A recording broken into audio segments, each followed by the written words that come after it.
Bien, 5 de la tarde con 38 minutos, nos cambiamos, nos desplazamos, nos vinimos a las pantallas, sector pantallas del estudio, porque vamos a hablar del alza de precios. Afírmese, yo sé que usted está preocupado, al igual que todo el país, de la situación económica. Los precios de todo siguen subiendo, combustibles, eso trae por coletazo que todo empieza a subir. Los cereales, el trigo, el pan, y de ahí para adelante la lista es interminable. Entonces estamos con un experto, estamos con un tremendo economista, un prestigio gigantesco y además con experiencia gigante, expresidente de Codelco, Óscar Landerreche, está con nosotros en el estudio. Gracias, Óscar, por estar en el programa hoy día. Buenas tardes, gracias por invitarme. Encantado. Óscar, tenemos una gráfica aquí que muestra cómo han ido subiendo en términos porcentuales los distintos elementos, combustibles, transporte, carne, en fin, lo podemos revisar en detalle en minutos. Pero todo el mundo hoy día habla de lo cara que está la vida, lo más cara que parece que se va a seguir poniendo, del quinto retiro, de las pocas ayudas, de qué se puede hacer. Entonces, nos gustaría tu visión como economista primero, para hacer un contexto, un barniz, y luego entrar ya en cada uno de los puntos. O sea, hay un mal escenario. Es un mal escenario. Es un mal escenario porque antes de la guerra de Ucrania, que tiene un efecto bien importante, ya veníamos con presiones inflacionarias por varias razones. Había razones importadas que tenían que ver con que la pandemia desarmó cadenas logísticas, básicamente. O sea, que oferta y demanda no calzaban, entonces había casos de que no podían hacer autos porque no había unos chips. O sea, era un lío que encareció muchas cosas que importamos. Perfecto. A eso se le sumaba, efectivamente, los retiros y el IFE, que generaron un impulso de demanda, sobre todo al final de la pandemia, que impulsó un poco la inflación, y además de eso, la devaluación del tipo de cambio, por distintas razones, también encarece lo importado. Entonces veníamos con esta inflación. Estas cifras que tú estás mostrando son todas cosas que en el fondo son causadas previas a la guerra. Ya. Y la guerra en Ucrania genera un impulso adicional a esto porque Rusia, sobre todo Rusia, es un actor muy importante en el mercado global de petróleo y de gas licuado. Y, y entre Rusia y Ucrania son uno de los principales productores de trigo del mundo. Y resulta ser lo siguiente, hace como 15 años atrás nosotros tuvimos un shock de inflación de petróleo importada. En esa época Chile alcanzó a tener inflaciones como de 10%. Y fíjate que cuando empieza la inflación fuerte de petróleo, una de las cosas que ocurre, que la gente puede que no sepa, es que los productores de combustibles empiezan a comprar trigo y sobre todo maíz para convertirlo en biofuel. En biocombustible, claro. De hecho, había varios países de Centroamérica que toda su producción de trigo era básicamente, en esa época, era para biofuel. Entonces, claro, si estáis usando eso para biocombustible, bueno, se encarece la comida. Claro. Entonces, este shock que viene, si se prolonga la guerra, y lamentablemente lo que uno ve en las noticias es que parece que no tiene fin definido. No tiene por dónde, es muy probable que sigamos teniendo presión inflacionaria. Y a eso te sumo otra cosa más. A ver. Estamos en el año 13 de una sequía, de la sequía probablemente históricamente más dura de la historia de Chile, que sepamos, digamos, ¿no? Y ya estamos hablando de racionamiento de agua en el segundo semestre. Y si tú hablas de racionamiento de agua, bueno, el agua también es un insumo para la producción de muchas cosas. Exacto. Si tú no tienes agua, también se te encarecen cosas. Entonces, lamentablemente, yo lamento dar malas noticias en la tarde, digamos, que uno no quiere. Es como tormenta perfecta esto. Es como una tormenta perfecta inflacionaria, eso es verdad. Yo sé que son malas noticias, pero todo esto que tú indicas, ¿son puros datos objetivos, externos, variables, o hay mucho de especulación también y de un cierto grupo de controlar mercados, especular con precios? O sea, inevitablemente cuando se producen movimientos en los mercados en que hay escasez, hay gente, estamos hablando de los mercados internacionales, ¿no?, que agarra cosas y especula, en el fondo guarda cosas porque sabe que los precios van subiendo. Pero ya la tendencia es tan fuerte que yo creo que va más allá que eso. O sea, es una escasez objetiva, ¿no? Mira, lo que pasó en Europa es lo siguiente. Los alemanes y los italianos, durante los últimos años, básicamente se volvieron completamente dependientes del gas ruso. ¿Ya? De hecho, ahí hay una jugada que es bien discutible estratégicamente. La famosa canciller Angela Merkel, que todo el mundo admira por distintas razones, tomó una decisión hace unos años atrás. Cerró todas las centrales nucleares de Alemania, todas, porque eran peligrosas, pero ¿a cambio de qué? De conectarse al gas de Putin. Y entonces, ¿ahora qué hacemos? Entonces, ¿qué es lo que está ocurriendo ahora? Los alemanes están en el mismo problema que tuvimos en Chile, que estoy seguro que tú te acuerdas, cuando nos conectamos a Argentina y los argentinos no nos cumplieron. Kirchner. Claro. Y nos quedamos cortos de gas. ¿Qué es lo que hizo? El presidente Lagos mandó a construir unos puertos para poder importar por Quintero. Claro, para poder traer gas por barco. Porque no gasta mejillones. Es mejillones, porque en el fondo no nos llegaba el gas prometido de Argentina. Los alemanes y los italianos están haciendo a toda velocidad eso. Y el problema es que cuando lo hagan, van a empezar a competir por comprar el mismo gas que compramos nosotros. Chuta, o sea, nos van a subir el precio del gas. Claro. Entonces yo creo que... Bueno, Venezuela está saliendo del aislamiento porque le cayó del cielo. Claro. Claro. Y ya van donde Maduro a decirle que no es tan mal, no es un dictador ni es un país tan malo, hagan negocio con nosotros y véndanos petróleo. Porque la necesidad tiene cara de hereje. Claro. Y frente a este panorama, entonces, Oscar, la situación económica en nuestro país se ve muy compleja para el segundo semestre del año. ¿Estos precios van a seguir aumentando si es que la guerra no termina? Es muy probable que sigan aumentando. A mí me sorprendería mucho que cambie la situación de la guerra. Y ya antes de la guerra teníamos un escenario de que este año íbamos a crecer con suerte 2,5%. Si tú piensas que la población chilena crece más o menos 1,5 a 2, básicamente estamos hablando de un país que no crece en términos per cápita. Y el próximo año se proyecta un 0%. Claro, ahí tenemos, el próximo año estaríamos proyectando un país que decrece en términos per cápita. Entonces, hay una situación económica bien compleja. Y aquí mi parte más quizá de recomendación política, yo veo una discusión pública y política en Chile de todos lados, que como que no tiene una estrategia para esto. No. Porque las cosas que estamos discutiendo no conducen a revertir esto. Pueden ser cosas necesarias, como por ejemplo la reforma tributaria. Sí, el MEPCO te ayuda un mes, digamos. Claro. O las pensiones. Son cosas que son necesarias de hacer, pero que reviertan esto o que enfrenten la situación económica que se viene, yo no veo ninguna discusión. ¿Hay algo que revierta esto? ¿Hay algo que pueda amortiguar el tremendo golpe que se nos viene económico este año? O sea, lo que tú tienes que hacer en la parte de precios, tienes que irla manejando con los mecanismos. Una parte te la vas a tener que comer nomás. Pero lo que tú tienes que hacer es tratar de minimizar el impacto que va a tener esto sobre la creación de empleo. Porque aquí lo que estamos hablando es de costos. Claro. Sí, el petróleo es para el transporte, para las lechugas. Las lechugas que uno compra, digamos, en la feria, sí, una parte del precio es el petróleo que lo transportó el señor del feriante. Exacto. Entonces, todo eso se va a encarecer. Entonces, lo que tú tienes que hacer es tratar de tener políticas que permitan compensar el efecto malo que va a tener estos shocks de petróleo y de costos sobre el sector productivo. Lo puedes hacer de distintas maneras. Ahora, tú sacaste este libro, donde yo le alcancé a echar una mirada porque me lo pasaban hace poco, y también hay que agregar que viene ya de antes un agotamiento del modelo de desarrollo chileno basado en exportaciones, que ya son más o menos 7 las más importantes, y además con dependencia de los combustibles fósiles.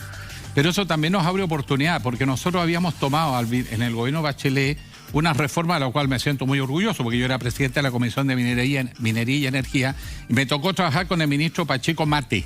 Ya. ¿Cómo era? Máximo Pacheco. Máximo Pacheco Mate. La reforma que permitió el ingreso de las energías renovables. Claro. Pero en el periodo de Piñera se bloqueó eso, en favor de todas estas energías que son somos dependientes, contaminantes, cara, que no los controlamos, y ese ímpetu que venía de la modificación de la matriz energética de Chile se frenó. Yo creo que esa es una de las claves, tú lo mencionas aquí en tu libro, para reactivar un nuevo modelo de desarrollo chileno basado en energía, entre otras renovables, descentralización, valor agregado, más conocimiento. O sea, nos va a obligar, pero eso va a tomar tiempo. La pregunta es, ¿por dónde empezamos? O sea, lo que pasa es que esta situación estratégica que se está dando en Europa, pensémoslo de la siguiente manera. En el corto plazo, los países que tienen este lío con el gas van a sustituir como sea. Van a abrir su puerto para comprar gas. Probablemente los alemanes van a reabrir las centrales nucleares. O sea, porque tienen que salirse, resolver el problema a corto plazo. Hay una guerra. Pero en el mediano plazo, esto se resuelve con nuevas tecnologías energéticas. Y no puede ser pura nuclear. Entonces, o es eólica, porque los alemanes no tienen mucho sol, lamentablemente, ¿no? En nuestro caso es sol en el norte. Entonces yo creo que viene una época de gran impulso a las energías renovables y a la electrificación. Sí. Y Chile tiene todas las condiciones para aprovechar eso como exportador de los insumos para esto. El cobre es un insumo para la electrificación, el litio también, pero también como exportación de energía misma, porque ahora existen, que no existían hace 10 años, tecnologías para convertir la luz solar, que antes solamente la podíamos exportar por cable, ahora la podemos convertir en algo parecido al barril de petróleo. ¿Cómo se hace eso? Con hidrógeno verde, con amoníaco. Hay distintas tecnologías para convertir esa energía y exportarla. Entonces yo creo que hay una oportunidad estratégica que nos podría ayudar a que en el fondo de esta cosa mala saliera algo bueno que positivo. nos sirva, claro. Claro, y hablando de cosas positivas frente a este panorama que es bastante crítico, bastante difícil para nuestro país, se habla del alza del cobre. Sí. ¿Alivia algo, ayuda en algo o es más marginal? Ayuda, sin duda, claro que ayuda, ¿no? El resumen de la estructura exportadora de Chile es que exportamos cobre e importamos petróleo, digamos, y gas, básicamente eso. Entonces, claro, se nos sube el cobre, pero el otro se sube, entonces en el neto no sé si salimos ganando tanto, seamos medio empatados o medio tirando para abajo, ¿no? Entonces, claro, desde el punto de vista del gobierno, claro, el gobierno sale ganando siempre porque el cobre Papá Fisco siempre gana. Claro, entre Codelco y los impuestos a las empresas privadas, claro que te va a subir la recaudación. Pero como país, yo creo que en el neto, no sé si salimos ganando. Esa visión es importante comunicarla porque siempre quedan los titulares. El cobre está en su nivel récord. Cuando en Chile el cobre está a $3, es bueno. 3,5, espectacular. 4, increíble, somos ricos. 5, ¿para qué decir? Estoy revisando el precio, está en $4.65 la libra de cobre. Altísimo. Altísimo. Pero claro, hay que mirar el contexto porque uno puede recibir. Es como cuando tú dices, ¿cuánto ganas tú? Bueno, ¿cuánto gastas también? O sea, ¿qué es Eso lo que lo te cuesta la habríamos vida? aprovechado si tuviésemos una matriz energética de energías limpias producidas por Chile, que no tienen que gastar divisas, que no especulas con los precios, que es más democrática, que no contamina y por lo tanto no tiene efectos negativos sobre la población. Por eso que es importante aprovechar las crisis para replantear modificaciones profundas en el modelo de desarrollo chileno. Sí. Ahora yo te aliento porque como presentaste este libro, es motivo de conversación. Otro tema que yo creo que se va a instalar fuerte en Chile es la necesaria descentralización para una mejor gestión del Estado. El Estado chileno está haciendo agua hace mucho rato, no solo por la corruptela, donde se toma el Estado por asalto y los partidos políticos, hagamos la autocrítica, se termina llegando de activista y lo hace la derecha, lo hace la izquierda, todos unidos. Y eso ha ido deteriorando la calidad del Estado chileno. Y por lo tanto una modernización pero descentralizada. Es otro tema que vamos a tener que plantearnos con seriedad. Ahí hay un tema que yo creo que usted se acuerda, senador, como todavía cuesta. Hoy día ciudadano. Ya no, senador para siempre. ya no. Hoy día ciudadano Guillermo. Guillermo no va. Guillermo, ¿cómo no? Ya no lo subamos al tanto que se va a enojar de nuevo. Cuando nos tocó servir en Codelco en la presidencia, que tuvo hartos eventos complicados, como todos recuerdan, ¿no es cierto? Una de las cosas que logramos hacer fue fundar una empresa pública, que pasó piola, digamos, pero fundamos una empresa que se llama Codelco Tech. ¿No es cierto? Con el directorio fundamos la filial tecnológica de Codelco. Y la idea de la filial tecnológica de Codelco era un poco ir en la dirección que estabas diciendo, de movernos hacia tecnologías, en el fondo usar la capacidad industrial de Codelco, que es bien sustantiva, para mover al país, apalancar un movimiento hacia nuevos negocios y nuevas tecnologías. ¿Qué pasó con el gobierno que salió? Cerró Codelco Tech. Y fíjate, pero hay una reflexión que yo sí quisiera que la gente tomara. Abrimos Codelco Tech, abrimos una empresa pública, nueva, tecnológica, y se cerró. ¿Alguien se enteró y reclamó? Nadie. Bien. Ahí estamos. Claro. Ahora les quiero decir lo siguiente, la minería en Chile es la actividad que tiene mayor valor agregado, más encadenamientos productivos que cualquier otra actividad, más innovación tecnológica que cualquier actividad en Chile. Y los viejos mineros, ahora no puedo decir las viejas, por las mujeres que han entrado fuerte, aunque han tenido un retroceso, no solo a la hora administrativa, a la hora técnica, ingeniera, etcétera. Es una actividad que genera mucha industria para atrás, encadenamiento y la posibilidad, además, de hacer mucha innovación tecnológica. Por eso cuando se habla del royalty al litio o al cobre, no es para gastárselo, es para generar capacidades de diversificación de la economía chilena y darle más valor agregado. Pero como estamos en crisis, todo el mundo va a querer echarle mano a esa plata y va a pasar lo mismo siempre. Repartirla. El gran problema es que los países que se han desarrollado en la fase que está entrando Chile, hay muchos países, para ser justo con Chile, digamos, ¿no? Hay muchos países que recorrieron el mismo camino que Chile. O sea que cuando eran pobres, se dedicaron a los recursos naturales para salir de la pobreza y llegaron a la categoría clase media. Eso no es una historia tan nueva. Chile fue uno de los más exitosos en eso. Pero no es. Lo que sí ocurre es que llega un momento que tienes que cambiar. Tienes que hacer otra cosa porque si no dejas de crecer, que es lo que hemos visto por muchos años. Entonces lo interesante es ver qué es lo que hacen los países para cambiar, ¿no? Para hacer algo nuevo. Y uno de los elementos que está muy ausente en nuestro modelo de desarrollo es la capacidad estratégica del Estado, que puede ser las empresas del Estado, como la que tratamos de fundar en Codelco, o puede ser las universidades del Estado, pero universidades del Estado orientadas hacia el desarrollo productivo, Claro. con campus que son empresariales, Claro. relacionados con la innovación, etcétera. Y hace rato que en Chile no tenemos eso. ¿Ah? Si uno mira los países exitosos en esto, las Corea, los Singapur, los Israel, los Finlandia, Nueva Zelanda, todas las landias, siempre son las landias, Sí. ¿no? Chileandia, En esos pongámoslo. países usan todo lo que tienen, todos los recursos del Estado para apalancar desarrollo de nuevos sectores productivos privados. ¿Ah? Después se convierten en sectores privados. Pero lo que ocurre es que el desarrollo tecnológico es tan riesgoso, es tan complicado, que si tú le pides a un empresario chiquitito que lo haga solo, no lo puede No hacer. puede, no. Necesita que el Estado haga ciertas apuestas estratégicas, como la famosa apuesta del ministro Pacheco con De la materia energética. con la energía solar. ¿Por qué fue Así exitoso? fue. Porque se creó primero leyes que permitieron el ingreso de las energías renovables al licitar bloques de energía y Claro. por bloques horarios. Punto 1. 2. La carretera eléctrica.